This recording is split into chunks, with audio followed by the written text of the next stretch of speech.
if you want to make a long-term career out of becoming a thought leader, the important key strategy that you should have in your arsenal is repeat guesting.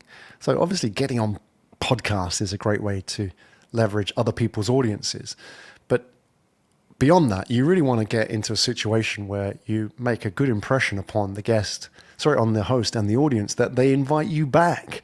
Because if you do part two, a follow-up, you're in a different situation to part one. You're less nervous. The audience know who you are, and the host knows who you are as well.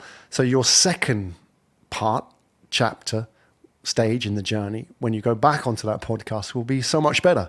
You see this as well as mainstream media, the news team bring out their expert on this subject, and he or she will always be brought out when that subject comes up. So, for example, if they want their medical expert, they'll always bring out the same guy or girl. So they'll bring them out and they'll talk to them, and that person will come back. And the point is then that repeat guest appearance will help build a relationship with the audience as well. So really, you need to be focusing on becoming a good guest. And here are some tips for you how you can do that. Because if you are a good guest for your host, not only do you increase your chances of converting that audience into your audience through a good thought leadership funnel, but you also increase your chances of getting people to invite you back. And lastly, you increase your chances of getting invited onto other podcasts. If you turn up onto a podcast with crappy audio and somebody listens to that and think, well, I'm not going to invite this guy because he sounds like he's in a bathroom or a stairwell, or he sounds like he's in a stone room, you're not going to get invited back. You're certainly not going to get invited to a new podcast. So my first tip of 4 tips is audio. Fix your audio. And really, when it comes to audio, very simple fixes can have a big impact on how you sound and, importantly, feel. If you talk to audio professionals, especially in the music world, they talk about a warm sound.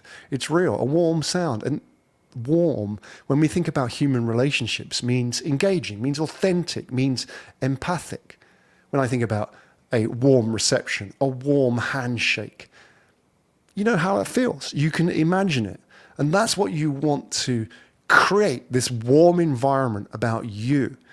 And to do this, just get yourself a decent microphone. It's about $100. Get a decent microphone. Get yourself into a decent room. And I'll talk about this in another episode about your audio setup. And get yourself a decent stand. Get yourself a decent pair of headphones. These are the minimums to sound good, because sounding good feels good. People feel the sound of you, and people connect with you based on that emotion. It sounds crazy, but I'm telling you that when people listen to podcasts, it's the sound, the feeling of your voice that is more important than what you're actually saying. I know that sounds crazy, but you underestimate the power of emotion when it comes to human relationships. Trust me, get your audio up to standard. It doesn't cost a lot of money. So the second tip that I want to give you is know your audience. If you're guesting on a podcast, know who the audience are and know who your audience is. I share tips on defining your audience avatar in this mini series. And really that should be step 1. Know who you are talking to. And the key word here is you. I want you to think about who you are talking to. You are never talking to you guys or the audience or the listeners. Let's talk to the listeners. No, talk to you. Know the audience and know who intimately they are and what their background is and what their pain points are, and speak to them. Because if you speak to their pain point, they're going to feel like you're speaking to them directly. It's almost like you're talking to me. I had that before where somebody has listened to a podcast and they said, it was like you were talking to me. And that's the impression that you want. And think about that in the world of music. Sometimes you listen to a song and it speaks to you directly. It speaks to you. It speaks to your heart. You feel it because it's almost like they wrote it for you. How do they know that that was for me? And then somebody else listens to it and they think, nah, because it's not personal to them. It doesn't mean anything to them. That's important. That's why you need to know exactly who your audience is. Because if you can speak to the audience, what then happens is two things. Firstly, the audience reaches out to you. Oh, I heard you on this podcast and I thought I wanted to contact you because XYZ. And they reach out to the host. They reach out to the host and say, I love that guest. Can we get him or her back on? Wonderful. Tip 3 in my 4 tips for being a good guest is authority. You'll notice a pattern in all of these words, which I'll summarize at the end. There's a reason for it. It's not a coincidence. Authority. Being an authority means being a good storyteller, means leading your category, defining the narrative. Now, if you were Red Bull, would you set yourself up as a new soda competing with Coke? Or would you create your own category, energy drinks? Red Bull decided to go with the latter. And that's a good example of what marketers call a category narrative. Because if you can create a narrative that creates a category, defines a category, you can lead. And you have to do the same. If you're not a leader in your category, create your own category. Don't be number 2 in a big category. Be number 1 in a niche category and own it, lead it, define it. Be an authority. And the way you do that is practice. This is going back to agile storytelling. It's like being a stand-up comic. If you want to become an authority, you got to do stand-up. I don't literally mean doing stand-up, but I mean getting on stage, facing the moment of truth and practice till it hurts. Get rejected, get feedback. If you cannot get through your fear of rejection, you will never become an authority. You will stick in your comfort zone. You will stay posting on social media, small beta updates here, beta updates there. You will never break through and really define your category. So to become an authority, you have to practice. You have to hone your material, just like a comic would do. When they build their set, it's a lot of building blocks. It's a lot of bricks, as I call them. Those bricks could be stories from your life. Keep practicing them. You know, we sold all our stuff, packed our life into 3 suitcases and traveled the world for 6 years. Now, when I talk about that in a podcast, the impact that I want on the listener and you and the host is what happened next? Why? I want them to ask questions. And that has taken a lot of practice because I could have told the same facts in many, many different ways. But it was a short delivery and it's taken a lot of iteration. That's what it takes to become an authority. Practice and rejection. And if you can't do either, then you're going to be a follower in a large category for a long time. So that's what it means to be an authority. Lastly, the 4th tip for being a good podcast guest is authenticity. I know it's an overdone word, authenticity. Well, really, what does authentic mean? Well, authenticity is the opposite of efficiency. The era of efficiency was the era of the machine. We are now in the age of authenticity where we've reached peak efficiency. You know, there's no more gains in becoming more efficient. What people really want is the human touch. So how do you bring the human touch to a podcast? Authenticity. And really what that means is 2 things. Firstly is being your authentic self. And I know that sounds like communications BS because we hear it so much, but really what does being your authentic self means? It means getting over yourself. It means letting your guard down. It means saying, I don't know, saying I screwed up, saying I made a mistake. It's not having all the answers. It's not being polished. Being your authentic self is being vulnerable. And being vulnerable is not saying to everyone, hey, you should all be vulnerable, but I'm not. It really means that you don't know.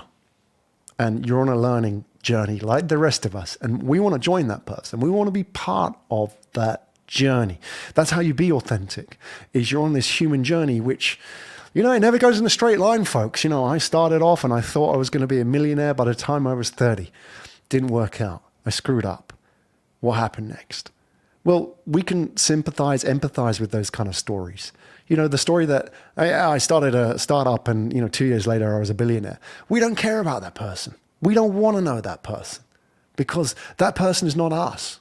That person is a celebrity, an immortal. We want to know about the people like us who went through the pain, the failure. That's why every single superhero has a vulnerability. Superman had kryptonite. Take your superhero. He, she had a vulnerability, because without that vulnerability, they would appear plastic and wooden. And we don't like those kind of heroes. So the first part of authenticity is being vulnerable. So turn up. Don't be the one that has to have all the answers.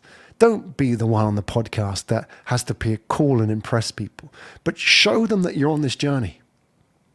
And the second part of authenticity is have a conversation with. Don't speak at the podcast host. I see so many people who go onto a podcast and they miss the opportunity to have a podcast conversation. It should be a conversation. So the host then flips into interviewer mode, which then becomes 20 questions. We're not playing a game of 20 questions on podcasts. We're having a conversation. And it's not about interviewer and guest. It's about two people creating a conversation together. And how important that is, because if it's just me interviewing you, the audience is going to turn off. I can get this information on your website, but if it's about us creating a conversation together where we don't have all the answers, we're on this journey together, and maybe me as the guest, I'm asking you questions as well, then the audience feels like they're sitting in that conversation. And the amount of times I've had people say with their headphones on thinking, wow, I felt like I was sitting around the table with you guys. That's the magic. That's the authenticity that you don't get today. And the authenticity that we don't get today is real conversations that matter. That's what makes you a thought leader, because you can create a connection with people about the stuff they care about. Because all we have today are Zoom transaction conversations, interactions with chatbots, and minimum loose conversations with people out there in the world.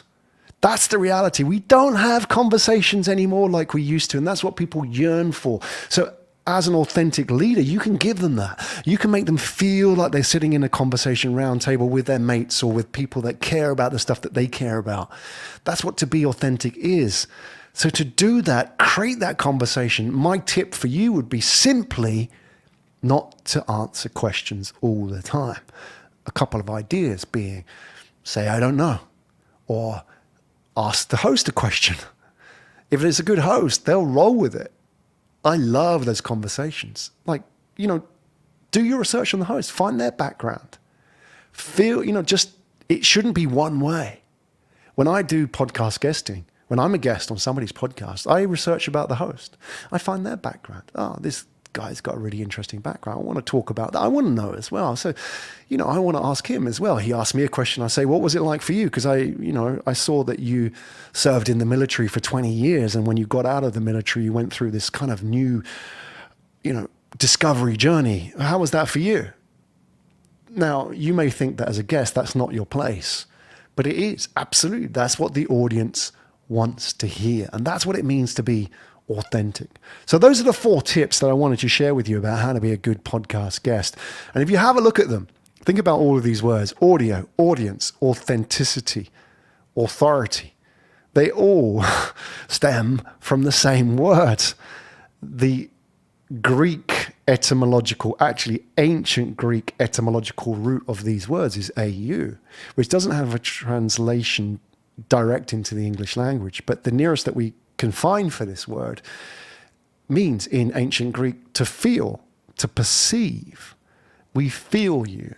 We perceive you as a thought leader because of these words.